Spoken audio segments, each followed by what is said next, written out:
16 ang nahuli sa one-time big-time operation sa Valenzuela mula sa mga sangkot sa droga hanggang sa nakahubad sa kalsada hindi nakaligtas. Nasa gitna na aksyon si Ivy Bernardo.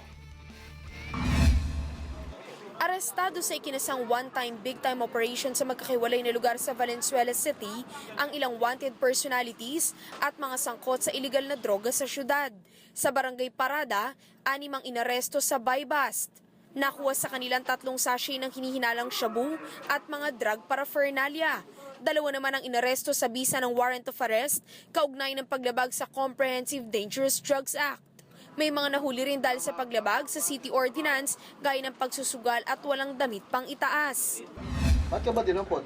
Nakahubad. Bumili ng Pampers. Caracruz po. 10-10 lang po, 10-10. Dadalawa lang naman po kami. Sa kabuuan, aabot sa 16 ang mga naaresto. Panawagan naman ng PNP. Sana ay sundin yung ating mga batas at iwasan na rin yung pagdadala ng mga illegal items or illegal contrabands.